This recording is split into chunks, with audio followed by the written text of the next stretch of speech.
மகிழ்வித்த மகள் பெண்களால் பெண்களுக்காக பெண்களை உருவாக்கிய தளம் மகிழ்வித்த மகள் குழுவிலேருந்து இந்த மாதிரி யாருக்கு பேசுகிறேன்டாமா. ஸோ டெய்லியுமே ஒரு சேவிங்ஸ்க்கான ஒரு டிப் வந்து பார்த்துட்டே இருக்கோம். ஸோ அதில் இன்றைக்கி சேவிங்ஸ்க்காக இன்றைக்கி நம்ம பார்க்க போகிற டாபிக் ரொம்ப ரொம்ப ஸ்பெஷலான டாபிக்.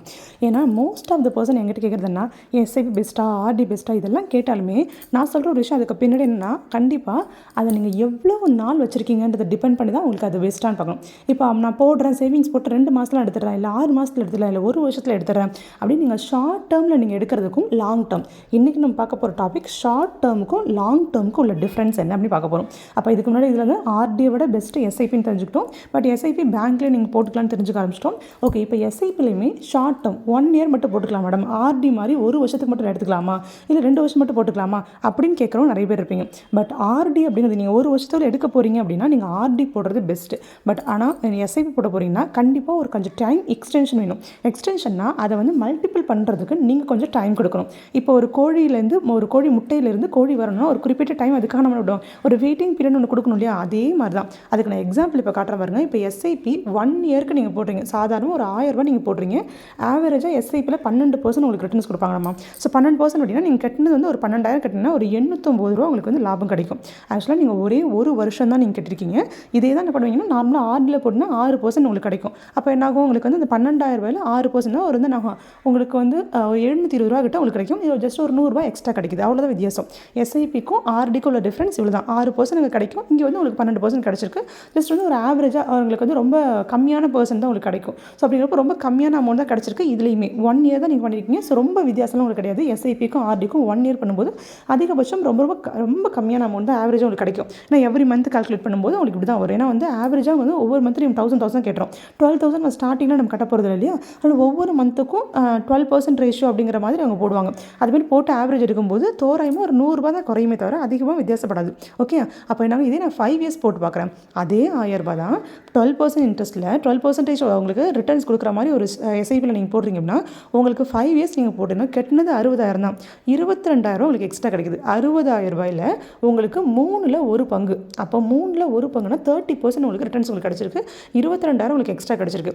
இப்போ 5 இயர்ஸ் நான் கட்டணும் மேடம் அப்படின்னு கேட்கலாம். நீங்கள் என்ன பண்ணலாம், 5 இயர்ஸ் ஏதோ ஒரு குழந்தை பிறந்த உடனே, எப்பவுமே சொல்லணும் எஸ்ஐபிங்கிறது குழந்தை பிறந்த உடனே போட்டு விட்றணும்னு சொல்லுவாங்க. ஆக்சுவலாக குழந்தை பிறந்தா குழந்தையோட கல்யாணத்துக்கு நம்ம எடுத்துக்கலாம். இல்லைனா குழந்தை நல்லா வளர்ந்துட்டாங்க, ஒரு 10 வருஷம் கழிச்சு அவங்க வந்து இப்போ கல்யாண வயசு, இப்போ வந்து உங்கள் குழந்தை வந்து இப்போ பிறந்திருக்காங்க, ஒரு 5 வயசு வரை கம்மியாக இருக்காங்க அப்படின்னா நீங்கள் என்ன பண்ணலாம், போட்டுட்டு ஒரு 10 இயர்ஸ் போட்டு விட்டீங்கன்னா ஆட்டோமேட்டிக்காக ஒரு 1000 ரூபாய் உங்கள் அக்கௌண்ட்டில் இருக்கும் அப்படிங்கிற நம்பிக்கை இருக்குது அப்படின்னா கண்டிப்பாக நீங்கள் என்ன பண்ணலாம், எஸ்ஐபி வந்து நீங்கள் என்ன பண்ணலாம், மாதம் 1000 ரூபாய் நீங்கள் கட்டி விட்டுட்டே இருக்கலாம். சரியா? இதே நான் 10 இயர்ஸ் ஏன் நான் காட்டினேன், இங்கே பாருங்கள். 10 இயர்ஸில் நீங்கள் 1,20,000 தான் கட்டிருக்கீங்க. ஆனால் உங்களுக்கு ரிட்டர்ன்ஸ் அதே அளவு 2 மடங்கு வந்திருக்கு பாருங்கள். 1,20,000 போட்டிங்கன்னா அதே 1,12,000 வந்திருக்கு. ஸோ 2,32,000 உங்களுக்கு கிடச்சிருக்கு.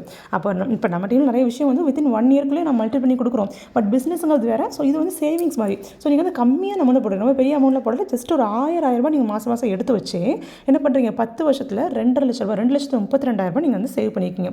அப்போ என்னாகும், மாதம் 1000 ரூபாங்கிறது கன்சிஸ்டன்சியாக நீங்கள் மாதம் கண்டினியூஸாக நான் 1000 ரூபாய் எடுத்து வச்சுருவேன் அப்படிங்கிற மாதிரி ஒரு சேவிங்ஸ் பண்ணுறீங்க. அவங்களால முடியும். அந்த செல்ஃப் டிசிப்ளின் உங்ககிட்ட இருக்குது, ஃபினான்ஷியல் டிசிப்ளின் உங்ககிட்ட இருக்குது.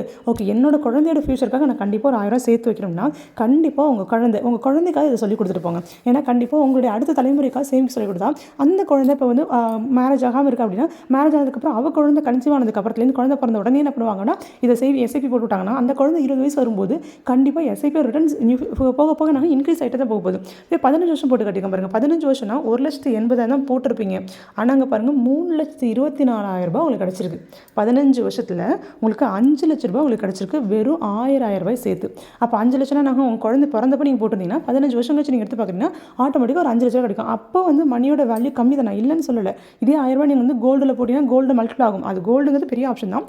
பட் சேஃபாக எனக்கு எந்த இடத்துலையும் வந்து ப்ராப்ளமே வரக்கூடாது, எனக்கு ரொம்ப ரிஸ்க் ஃபேக்டர்லாம் ரொம்ப கம்மியாக எனக்கு வேணும்னு நினைக்கிறீங்கன்னா இதை நீங்கள் யூஸ் பண்ணிக்கலாம். பட் எப்போவுமே நான் ப்ரிஃபர் பண்ணுற ஒரே ஒரு ஆப்ஷன் என்னன்னா ஷார்ட் டேர்ம் லாங் டேர்ம்னு கேட்டால் கொஞ்சம் லாங் டேர்ம் கொஞ்சம் தள்ளி போட்டு எடுங்க, நல்ல லாபம் கிடைக்கும். ஸோ சேமிப்புங்கிறது வாழ்க்கையில் மிகப்பெரிய அங்கம். அதை சேமிக்கிறதே பெரிய விஷயம். முதல்ல ஷார்ட் டேர்மாக செஞ்சு பழக ஆரம்பிங்க, அப்புறம் லாங் டேர்ம் போகலாம். Okay, wish you all the best and have a nice day.